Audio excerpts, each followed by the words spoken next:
G'day mates, in today's video I'm going to recap all the action from the Saudi Arabia Gamers 8 $2 million LAN event. We've had the no build tournament. I want to talk about how Pinq and Anas clutched up the $250,000. Why did you have so many pros complaining, freaking out, saying this tournament doesn't count? It was a terrible tournament, but all the viewers absolutely loving it because there was one major mistake by the organizers of the tournament, or it was one major blessing for people who are watching at home, because that was one of the craziest tournaments I have ever seen. A lot to cover. Let's just jump into it.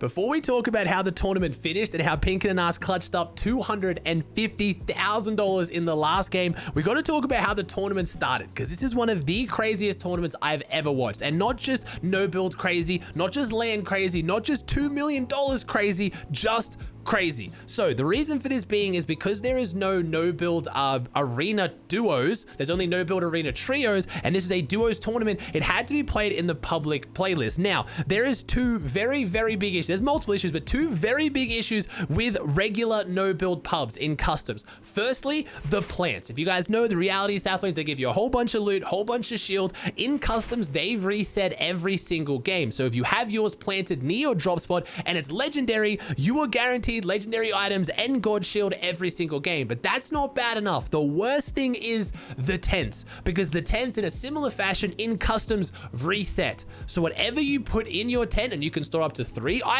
you can get every single game. Now most of us were assuming they would ban the plants and they would ban the tents. They didn't. So that meant that pro players were able to stack 3 items of their choice into their tents and get them every single game. Because even if they take them out and use them and die, they go back into the tent for the next game because it's custom matchmaking. So this led to loadouts of pretty much what you can imagine. We even had pros going so far as to go to social media and say that I will follow anyone who can come give me said mythic weapon. People would load into pubs, give them a mythic weapon, they'd put it in their tent, and they would play the entire tournament with it. This was completely allowed. Not only that, certain teams didn't know about this until the tournament was starting, and therefore didn't have time to stack their tents, meaning they were at a huge disadvantage. So this did cause a lot of issues. Some teams incredibly frustrated. You had Arab, who was playing, going so far as to wake up every 2 hours overnight to weed his plant to get it stronger and to stack his tent. This was ridiculous. So as you can imagine, the end games were just absolute mayhem. We had no build games going to heal off because every team had like 6 Rift to Goes or 6 Porta Forts or 10 Boogie Bombs, 12 Splashes,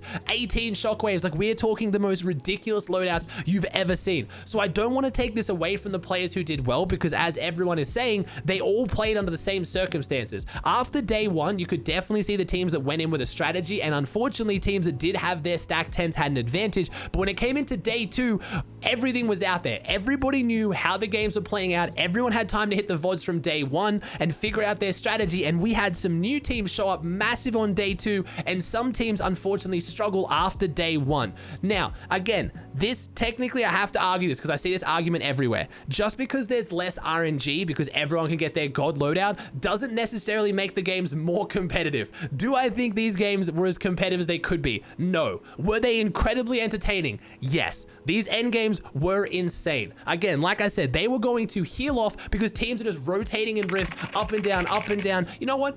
Let me just show you. This is what a normal endgame looked like in the Saudi Arabia LAN tourney. That's huge. Look up and just shoot a health bar, shoot a body.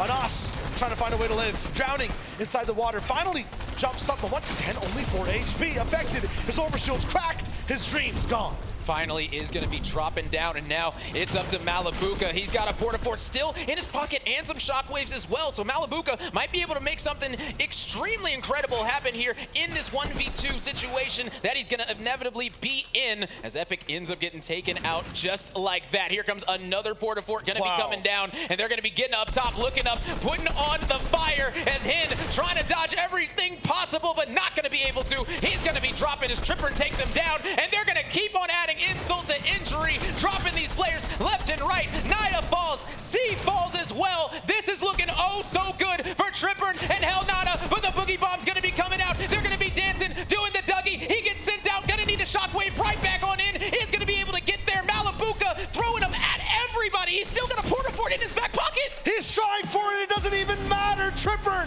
you must have forgot. as you can see, just pure mayhem and chaos. But there were some teams that found out strategies to kind of still thrive within the chaos. The main one being Lucy and Steno. Now, their strategy was very simple. Abuse the trucks. They would get a truck, they would put chonker tires on it, they would get repair tools, rift-to-goes, porta-forts, splashes, all that good stuff, and they would basically just camp in the truck. They would drive around. If anyone started targeting them, they would just hold down the repair tool, get health, get away, and they would survive. Then when it got into endgame, everyone's so focused on rift-to-goes and porta-forts and spraying each other, no one's looking at the truck, and they were just absolutely farming placement. If they did get beamed or they did get focused, they had rift-to-goes in their back pocket because everyone was stacking them in tents. They would do the flying rotates, and they were playing really consistently. You also had Malabuka and Epic Whale who were in second going into day 2 behind them, but again, they were playing a bit more of the normal strategy like everyone else was. They were just playing it even better. They were using the porta-forts and the rift-to-goes, beaming people, getting elims, and then just cycling rotations, but a lot of people were looking at the way Lucy and Steno were playing, abusing the trucks, and they were talking some smack. You had pros calling them out. They even went so far as to get a 0 elim win, and whenever you get a 0 elim win in a game, people are not going to like your strategy. But again, it's for a share of $1 million. They are playing for 250 grand. In my opinion, if the strategy is there, if anyone can do it and it's not cheating, fair game. I think it's fine. Same with Sam at World Cup in second place. It's not hurting anyone else. They're not going out of their way to grief other players. They are just doing what they can to play consistently, and they were doing it very well. But coming into day 2, things changed. We had a team, Hellfire and Tripern, to figure out that if everyone is just playing passive, everyone's just hitting these rifts and rotating, staying in the sky, why don't we play for elims? And that's what they did. They set themselves up as the team that instead of hitting the rifts would stay on low ground, boots on the ground, and they would beam. And that's what they were doing. They were frying everyone. We saw them first kick off this strategy with an 18 elim 5th. They also managed to get a 15 elim win as well. So they were absolutely fragging out. And because teams were always flying and they were separating, if any of them came down to challenge them, they were the only team on the ground. Like, I'm not kidding. There would be 2 of them on the ground and like 18 players in the sky on rotating zone. If someone challenged them, they had numbers advantage, they took them out, and they rinse repeat went again. The only other thing is other teams started to figure out this strategy, like Refsguard and Kovacs, who started to climb the leaderboard as well. But going into the last game, we had a 10-point difference. We had Hellfire and Tripern in first, Epic Whale and Malabuka in second, and Kovacs and Refsguard in third. Unfortunately, Lucy and Steno, as their truck strategy kind of adapted and other people figured out the metas coming into day 2, they started to fall off a little bit. They did drop down the leaderboard a little bit. They were still up there, but without going for those high elim wins, no one was really focused on them to overtake. Pretty much everyone was just focused on Hellfire, Whale, and Kovacs' team. Not many people were talking about Pinq and Anas though, because Pinq and Anas had been on top of the leaderboard. They'd been top 3 multiple times in day 1. Going into day 2, they were still top 5, I believe. But in the last game, when everyone fell short, pretty much everyone had their worst games. We had Hellfire and Tripern managed to get a 23rd place. Epic Whale and Malabuka managed to get a 19th place. Kovacs and Refsguard managed to get a 43rd place. Everything was up to them to have a massive game, and they showed up huge. They got a 12 elim 3rd, which shot them up the leaderboard and got them the first place, $250,000. I'll show you the moment when they celebrated. You earned every single point of that, and what an incredible tournament by these two. Raise up that trophy. And there it is again, your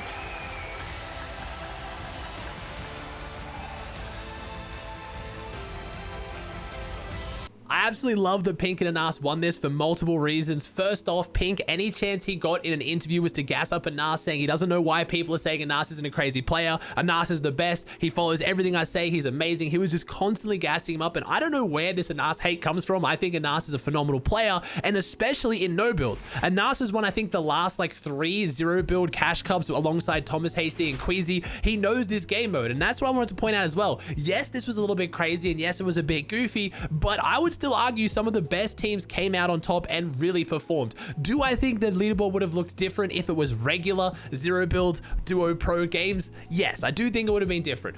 Would I like to have watched that? Yes, I would have really loved to see how pros adapt to 0 builds and find out which is the best pro at 0 builds. You maybe would have seen more of those expected outcomes like Tayson and Thomas HD or Kami and Steady to show up big, but did I have a lot of fun, and would I change anything about this tournament? No, it was insane, and I know $1 million on the line makes people annoyed because it feels like it should go to something that deserves it more or something that's more competitive. But I know, at least from watching it on my stream, and again, I'm going to be watching the normal build tournament today. If you want to swing by twitch.tv/Aussie Antics, my chat was loving it. So many people said it reminded them of like World Cup with all the crazy items and people trying to adapt last minute and new metas and new strategies. I wouldn't like to see too many of these though. Would I want this to be like an FNCS game mode, or would I want this to be very regular tournaments? No, the craziness probably would wear off and then it would just look goofy and ridiculous and the best player isn't winning. But I really think with this kind of insane last minute changes and not many people knowing what to do, the teams that adapted best and kept their cool and mentally stayed on top did come out on top. It was fantastic to see, and there's still $1 million on the line for regular build tournament that is going to be kicking off today as of this video going live. So let's talk about that. Who do I think is going to come out on top in the build tourney? I already did a bit of a video talking about where teams are dropping and my thoughts on it, but again, after seeing the no builds now and seeing how teams are going coming into it, I'm excited to see whether Pinq and Anas can go back to back. They did leave their Joneses split of versing Dukes and Clicks to instead drop Sunny Steps. We'll see whether that plays out very well in the builds tournament. It is very zone dependent and there are 12 games in the tournaments. That could play out well for them because obviously there is more chances to get good zones, but also means there's more chances to get bad zones. I really do think Tayson and Thomas are going to show up big in the builds tournament. We've seen them already play together in the past, do phenomenally well. Same goes for Kami and Seti. They both have their drops uncontested. I don't want to see a straight EU clean sweep like we just saw in the no builds. EU did absolutely dominate. Yes, we saw Whale up there, but again, that was still half an EU team. So I really am rooting for Edgy and Acorn. I think they're probably one of NA's best chances to do incredibly well here. They are going north tilted like they have been. I do think they're probably our best chance to do well. Dukes and Clicks have kind of been waiting. They've been brewing for their chance to have a big pop-off tournament. Aqua and Vino, I'm a little bit scared just because their drop spot, it's not a drop spot that I'm very fond of. They are going to get Grapple Glove. There is no other team really near them except for Janice and Kanata, who also want to claim the Grapple Glove, but I just really feel like Aqua and Vino could have got a better drop spot, and if they did, I would have been more down to pick them as my favorite to get obviously first place in the builds tournament, but we'll see how they play out. Hellfire and Tripper did really well in the no build tourney. I didn't really have them picked that highly for the build tourney, only because I haven't seen them play together before, despite being a phenomenal team, but I'm really excited to see whether they can come out on top of it. We did get to see some big performances from some of the Middle East guys as well. I think Fahad's probably got Middle East's best chance of performing well here. We have King and Siyun, who are apparently getting contested by Arkram and Falconer at Coney for the Brazil contingent, but at the same time, Arkram and Falconer didn't really appear to be taking the no build tournament that seriously. I don't know whether they're going to try harder in the build tournament. I guess we'll have to see, but make sure you guys don't miss the games. Same thing as the no build tournament. It will be 12 games across the weekend, 6 games Saturday, 6 games Sunday. I'm streaming all of it at twitch.tv/Aussie Antics. I'm doing predictions games where you guys can win $100. It's going to be a lot of fun. Make sure you guys don't miss it. All right, guys, that does it for another video. I hope you enjoyed. If you did, please chuck a like on it. Subscribe to the channel if you haven't, and I'll see you in the next one.